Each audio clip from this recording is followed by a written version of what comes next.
You know that feeling when you search for something online and the first article you find seems to confirm exactly what you already believed? That instant sense of, see, I knew it, that's confirmation bias at work. Absolutely. But to put it in more technical terms, confirmation bias is essentially our tendency to seek out, notice, or even recall information that aligns with our existing beliefs. It's like our minds are playing favorites with facts. And it doesn't stop there. Think about something simple, like picking a restaurant for dinner. You might read 100 glowing reviews and completely brush off the one person who says it's overrated. A fair point. And it's not just limited to small choices like dining. It becomes even more concerning when we do the same thing with news, sticking to sources that align with our views and quietly ignoring perspectives that might challenge us. It's almost automatic. You scroll through your feed, find something that agrees with you, and immediately feel validated like, see? I was right all along. Precisely, but the issue is, it creates this illusion that what we believe must be true because we're reinforcing it over and over. It narrows our view of the world, making it harder to see a fuller picture. I think we've all been there. It's comfortable to stick with what already makes sense, and it can feel easier not to challenge it. That's an important observation. Comfort. It's not always about being stubborn or close-minded. Sometimes it's simply easier to stick to familiar ideas rather than stretch our thinking. But that's where we need to pause and ask ourselves thoughtful questions. It makes you think, when was the last time I actually looked at a different perspective without immediately dismissing it? And that's a brilliant starting point. Being honest with yourself about those moments. From there, you open the door for better understanding and, well, genuine growth. And once we start asking those questions, it helps to understand why confirmation bias happens in the first place. At its core, it's about efficiency.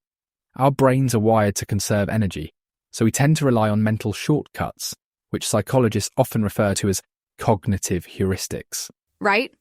It's as if your brain recognizes something familiar and reassures itself. This fits. There's no need to overthink it.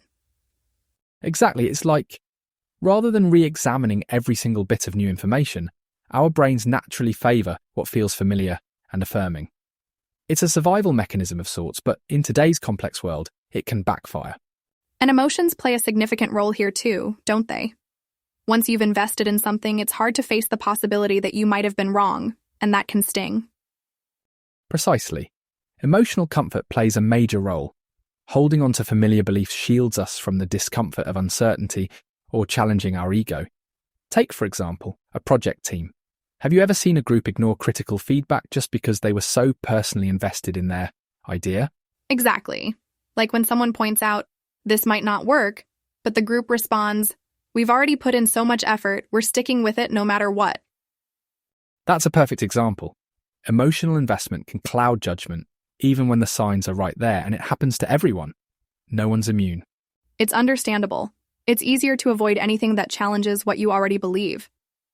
Facing that kind of stress isn't exactly something most people look forward to. True, but the trade-off is, if we're not careful, we lose out on seeing the bigger, clearer picture. And sometimes, more often than we like to admit, that's where the most valuable insights are. That's exactly where the challenge lies. And it also opens the door to solutions. So let's dive into practical ways to step outside of our confirmation bias, yeah? For instance, here's a key question to consider. What perspectives might I be avoiding? Just hearing that already feels kind of uncomfortable. But, I mean, that's probably the point, right? If it's too comfy, then you're probably not breaking out of it. Precisely, it takes effort, but it's worth it. Once you start recognizing those blind spots, you can actively seek out perspectives that challenge your own. It's not about agreeing with everything. It's about expanding your understanding. Right.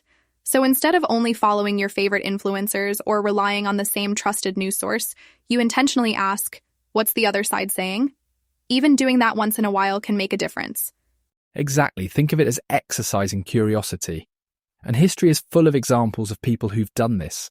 Think about scientists who challenged the conventional wisdom of their time. You know, figures like Galileo, he questioned what everyone believed back then. That curiosity changed history.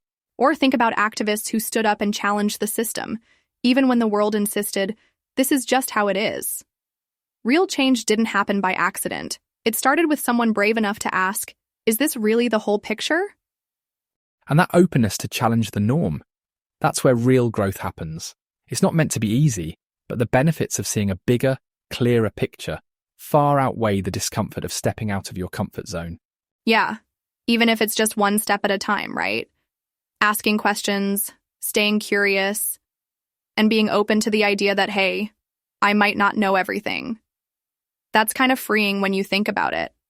It really is, because with every step towards understanding, you're not just growing wiser, you're also building better connections with the world around you. And honestly, stepping outside those comfortable little bubbles is absolutely worth it. On that note, that's all for today. Stay curious, keep asking those questions, and we'll see you next time.